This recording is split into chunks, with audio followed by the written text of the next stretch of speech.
Sarada pamulating ranu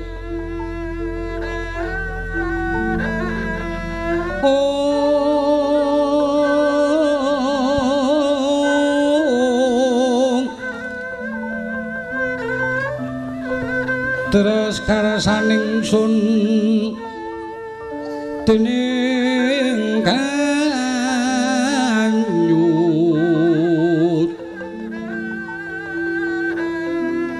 Kringsun Kyodewa ing Kamal Merah ing sun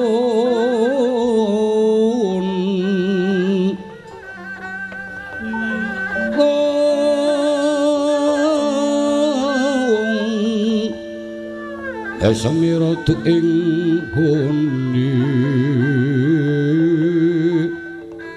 Sidatagung ing narmada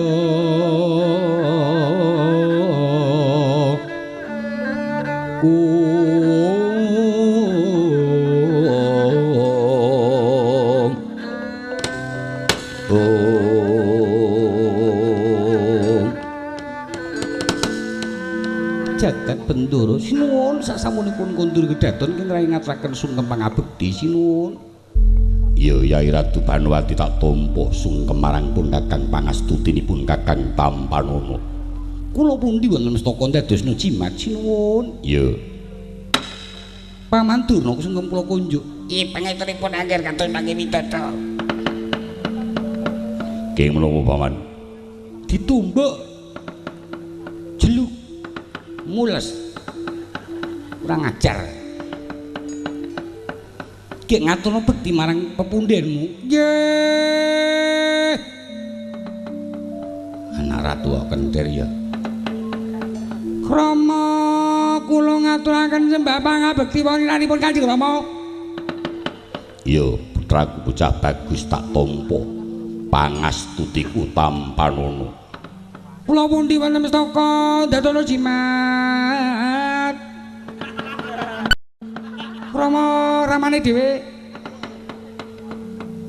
eyang titin kaya ereking sungkem kula konjo yang ya tak tampa kanthi gembira loka gundulmu nimblis tek umak nyut mules Pangastutiku Tampanono nggih kula pundi wonten mestaka yang ting susu jengkel aku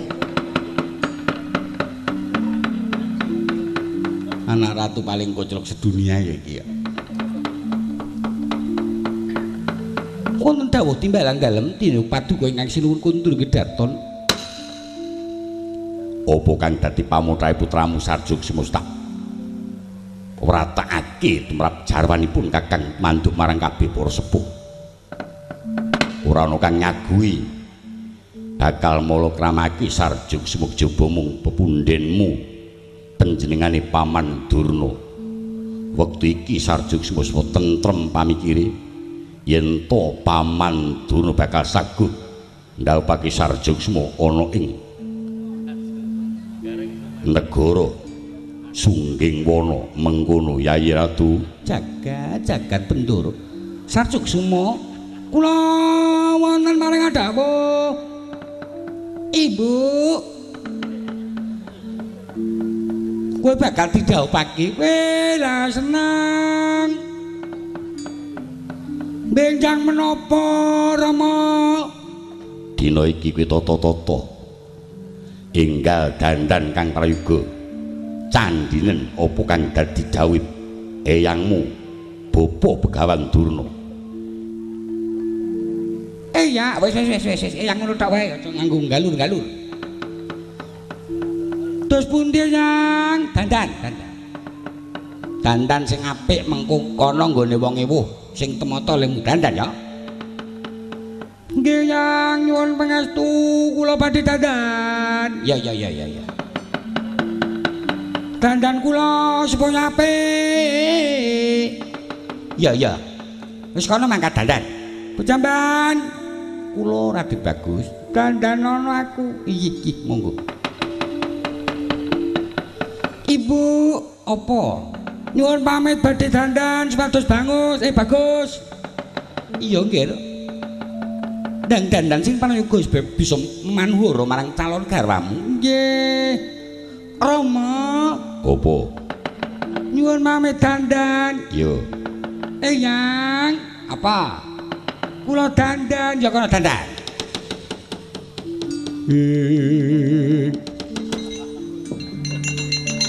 Bagus alus nenggo pusana lira. Pusana lira. Yasemnya kang anggendre manis. Anggendre manis. Oh. Sarjok semua sing juga kok sing mendasku ya. Nyut ngene. Kok iso mak Ambiyen pemain jadilan aku, Dek Nong. oh Kek dandanono ban, nggih menika sampun cumawis Raden. Stagene leb-lebe sing cemerlang, nggih. Kamu sing cemlorot, nggih.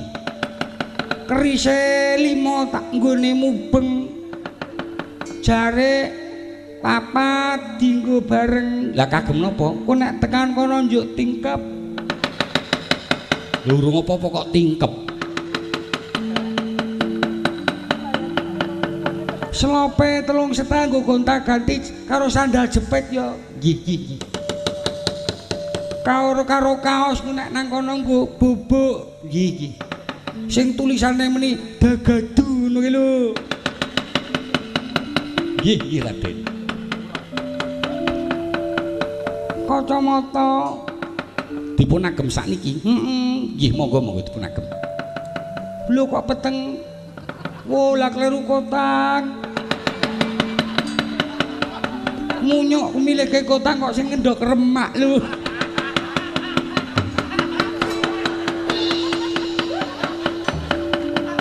Lane ya ora murus. Ngaco kowe. Sampun dereng. Ngamun dengkul memulane kok kacamata kok tanggo kok tekan dada. Yen sampun sumawi monggo ndherekaken swangsanipun Kang Rama.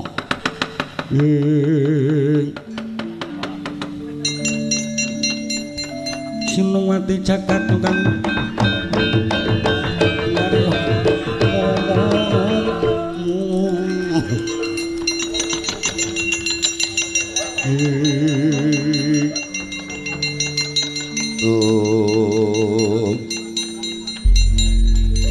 Iki ngapa, Mak? aduh mati aku aduh. Malah sing mumet aku dadi aku sing ora inget Purwoduk Sima.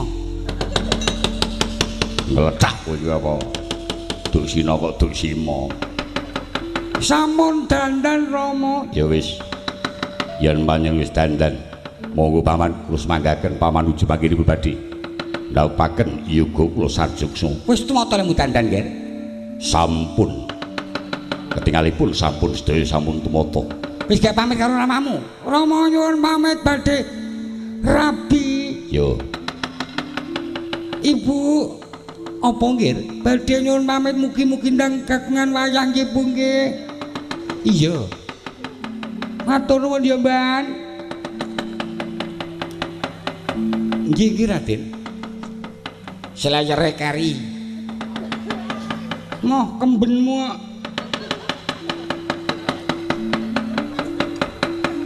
Patang tahun ra tak kumbah. Nanggo selenting-selenting ngono lho. Malah sing malah mumet ki aku sing mumete. Penake ya, Mbak. Nggih Raden bagus. Pangastunipun Rama kula suwun monggo Yang. Kula nyuwun pamit nggih. Atus-atus paman.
Nenggih.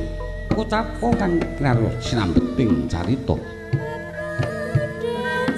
Mula kaya deging negari ing sungging wana. Keringal sono sepi suasanane. Amung Sri Buminata nalindra ing sungging wana ing paring sejuk Prabu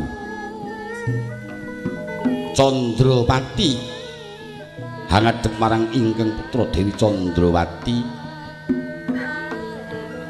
sinebu marang para penglamar sangka manca negari kang wis kepareng abiyantara Raden Janaka Raden Sarjungsuma nginarepaken marang Sang Tapa Begawan Durna. Dalasan Prabu Baladewi ngulati marang Raden Sarjungsuma wong agung pirsa marang tamu sigra kene ngacarani sami lenggah satata wonten Setinggil Baturatna.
Neng yaning talaga kadilangit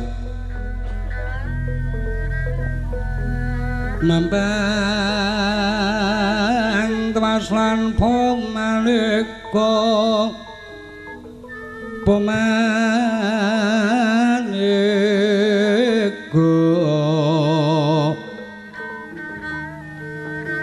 lintang tulya daya kusuma yana sumawur Yana sumawur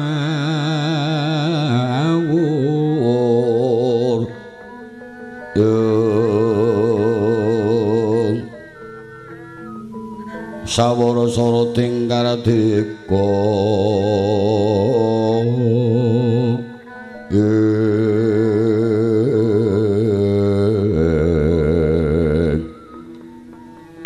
bawuna langgeng sinembitatan Aladina wonten dawuh timbalan dalem Kanjeng Rama. Lah kok dadi tamune akeh banget.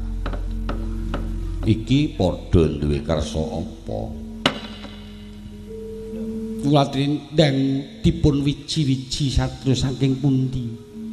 Nggih, lungguh sing prayoga mengko tak sunane prisa. Kisanak yanipun satru saking pundi? Kula saking Madukara, Janaka, Raharja. Pangestunipun ingkang sinuwun kados mboten kirang setunggal menapa sungkem pangabekti kula kunjuk sinuwun inggih kula tampi yen wonten pengkeranipun kula Pandhita Durna saking Saka Lima Karaharjan nggih widodara napa kula syukur aja sewu ingin wonten sak ngandhapipun Sang Tapa Begawan Durna menika sinten Kula satria ingkang minulya saking Astina.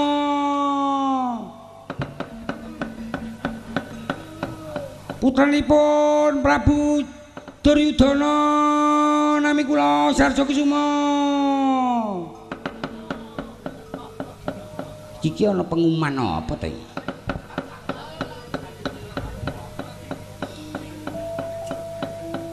Putra kinasih sinuwun. Inggih. Karaharjan. Nggih, mangke Basuki sungkem kula konjuk. Ih, dawuh sami-sami rada petuk sajae. Lenging wonten pangeran kula menika nalindra-mandra Prabu Baladewa. Oh, Prabu Baladewa. Karaharjan. Ih, kados boten kirang setunggal menapa sungkem kula. Ih, dawuh sami-sami.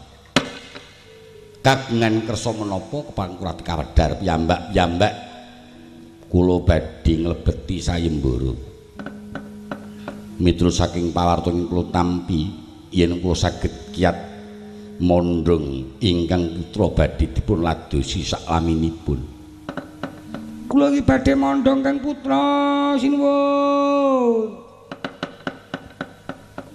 Lemune yang aja dawa-dawa lho. Menapa kepareng kula ugi kalilan nglebeti sayembara mboten ngomongaken ingkang pilenggah sakmenika. Sok sinten monggo jeneng menika sampun kalebet sayembara. Dina Wonten paring dawuh Rama siaga tata-tata.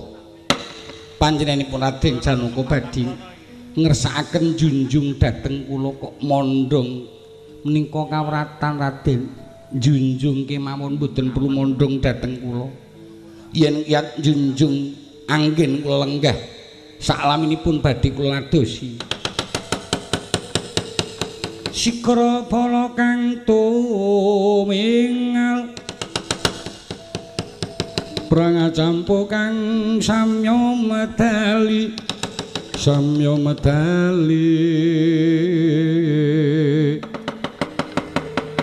Klaratan wilating kondo dayang gung manguncang nidik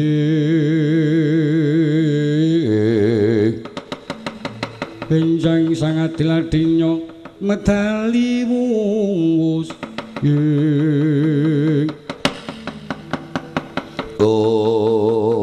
Jan Sutaliwondo Raden Janaka Sigramadhak arsa njunjung marang Dewi Candrawati jreng kono durung titiwanci kaya dina angin kang nempuh marang anggane Raden Janaka Konta Dawanjawi.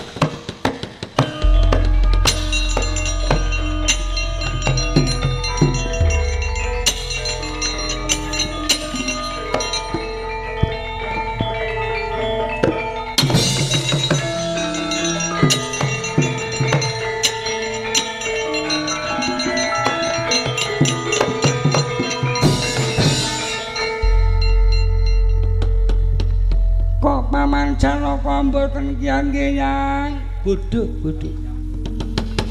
Yen kowe kudu kuat, kowe putuku mau wis tak rajah. Nggih yang gek diajoni. Manuta ya diajeng. Tak junjung monggo Raden. Syaga tata gek mengko suja kowe gembol watu. Mboten. Kula lagi semingkrih monggo dipun presani. Yoga kanggenipun lenggah nggih lenggah. Bocah kok nengsemke tak pondong terus tak jak ijab kowe. Cancut Taliwondo Raden Sajog Sumarso nyandak Dewi Candrawati kaya nampa tulasare ana angin kang nempuh sami Raden Janaka Konta Dawa tebih.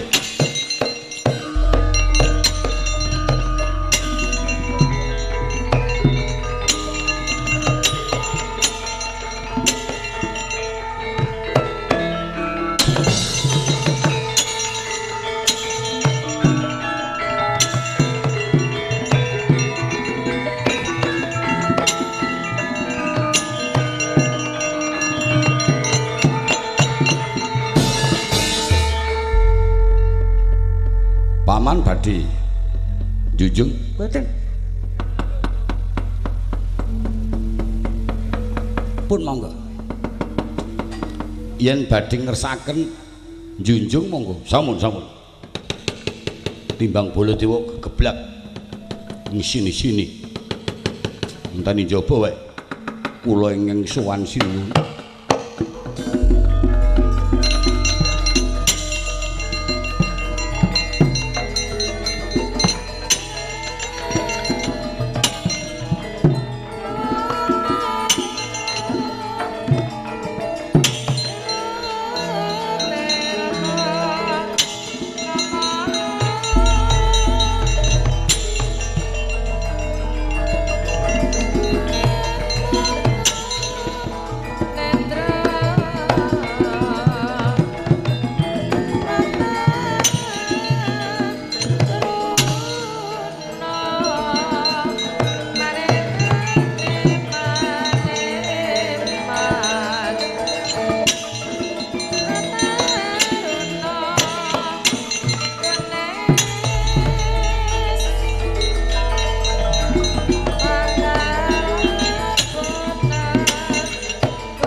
mendak alon tata lenggah ira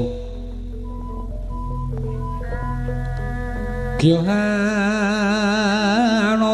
mring trapsinanira nungkulna mukwang ngasna jaja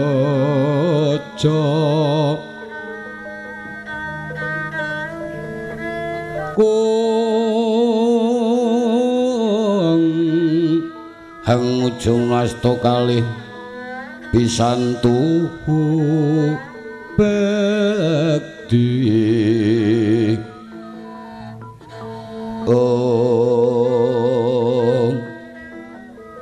hangantu sabdaning nata mawantya wantya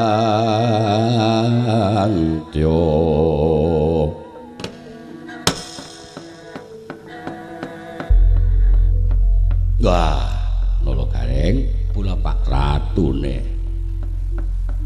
gagah piteksa anake kinyis-kinyis kaya sekrup dikrum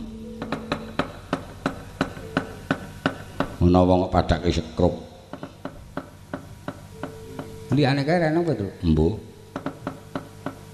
liyane kae nek kira-kira kok adikku kuat mboyong kae ayo aku njunjung liyane ngono lho ayo njunjung bapakne engko mah kuwi cok njunjung Semar ku ya entuk panjenenganipun sinten Raden kula pun Wilu Kesuma saking lenggahipun Rama mau wonten pundi arang kabulutan karang kabulutan ya karang gedempel ngono ih karang gedempel karang Tumaritis ngono pundi barang Tritis mlebeke kowe iki apa karang Tumaritis kok parang Tritis kuwi cok parang Tritis diulon mbuh gong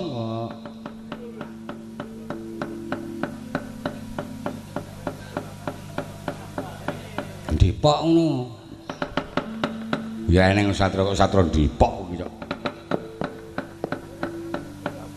Kembang Sore iya saking Kembang Sore jenenge desa kok apik-apik naminipun Wilu Kesuma nggih Paduka Nalindra Sunggingwana inggih kula Nalindra Sunggingwana menika anak kula Candrawati ngawontenaken sayembara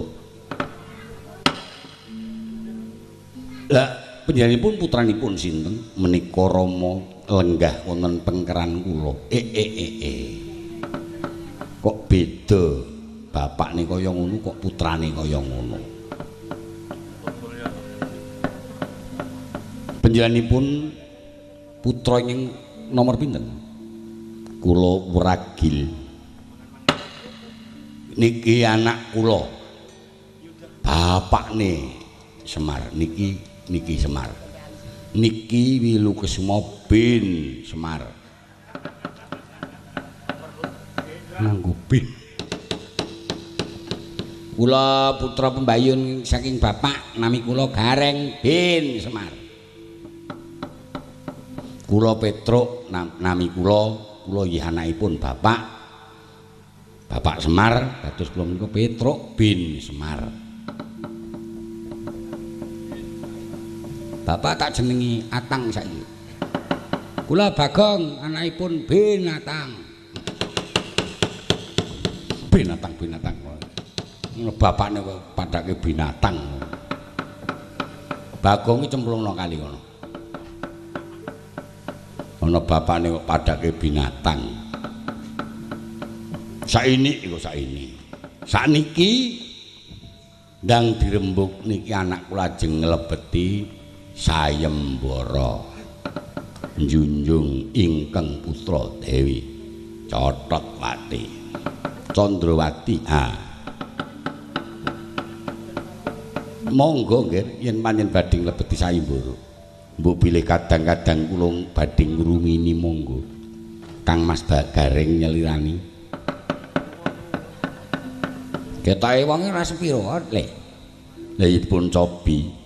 Kula ya kepareng, Monggo.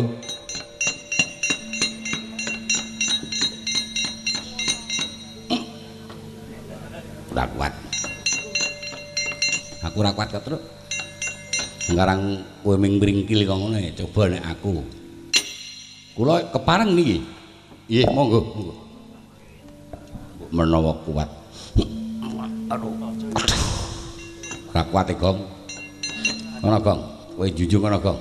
Ah, mucah semono kok ora kuat ya bangeten. Sing goblok iki teorimu. Kelek loro dicekel tangan loro. Terus dicengkiwing. Oh.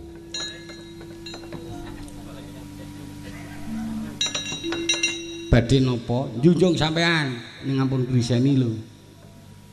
Lah nek ora keri yo kepiye ana kelek dicekel ya, Truk. Sak karep njujug kepiye kok ya. Niku kula.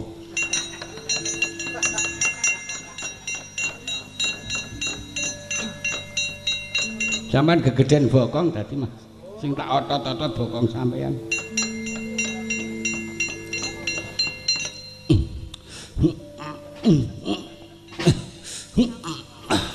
Ya wis lah.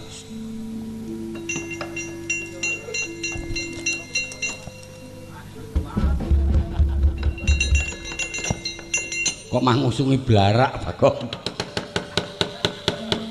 Blarak ndasmu kuwi. Ana wong blarak kowe iki. Kene no tak belajari remi gelar plastik ya, Nak. Bagong wong edan. Kocap sawaya Raden Wilukusuma njunjung marang Dewi Candrawati kaya wis noyah-nayah Askrati timangsa. Kaya njunjung kapuk slombo jimak kang sami mulan.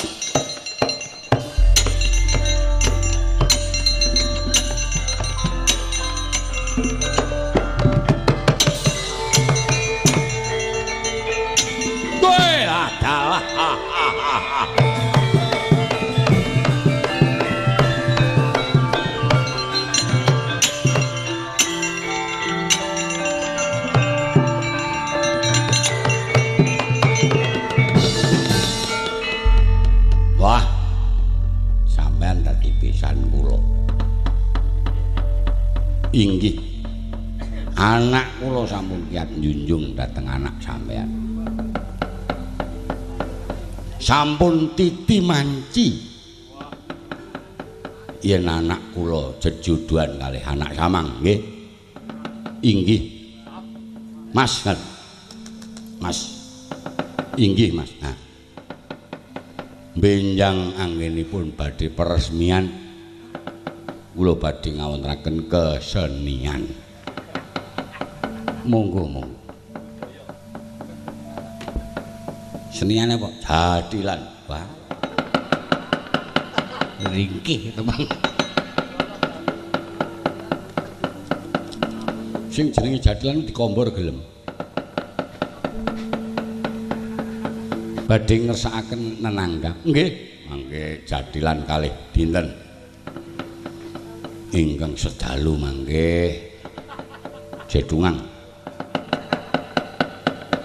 dalu ingkang kaping 3 wayangan. Oh nggih. Bilana dalang semene iki dalang kabeh bilana to. Anu wae sing sok orang etan orang ngulon iki mah. Kae gondo perbeya kae. Senengane ikete nyinting undangno kae terus ya kae lemayang orang etan orang ngulon tegese ora yojo ora solo prambanan ya ora enggerana danane wae anak wayangan nang ndi ngebong wah celeng iki gleleng ta kae undangno kae ya kok tak mertamulono bojone cilik. Yen mertamudono ki ngati-ati karang ya. Anake iki kon mancing-mancing ning ngarepan. Iki dikeplak kekejeke men dikei disangoni kok. Mecah ulet e kae iki. Nyumanggaaken ing mbok bilih.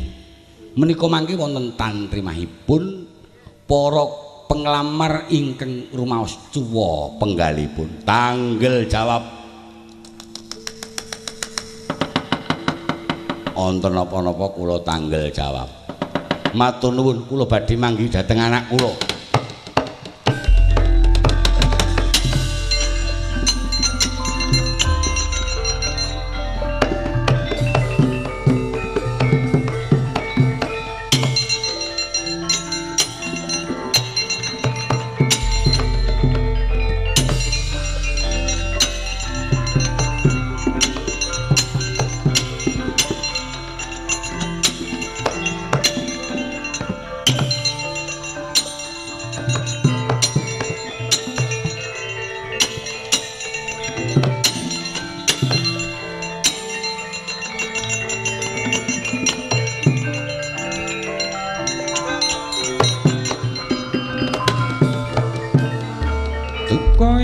Sinipi ku medhut patoning ladhi mitera pun saing rampis netra kocap muntar mandir hidep mangala cakra muka margata lir kabaran nang aja muntab lir ginetap. Oh Dimas kula Kang Mas rumangsa cuwa pamikir kuwi mboyong putri kagol malah miturut pawarta dialap dening bocah wingi sore rebutan Dimas ora bisa ngrebut dudu adikku lenggah labrake.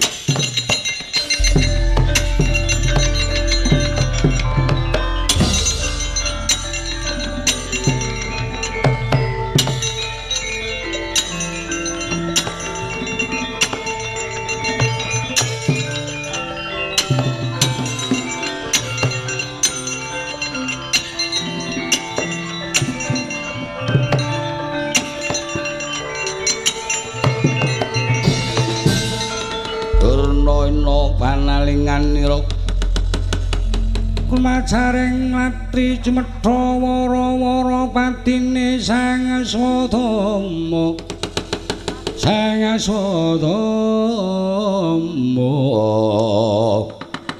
engetana patine Sang Astitama linenggak Sang Trusna semana kapisanan. Dos pundi yang kula gagal maning niki mangke nang kula mboten saged mboyong lajeng kula cuwa malih yang ora patut Kang malah dialap dening bayi ngisrut turna lang labrake bocah iki.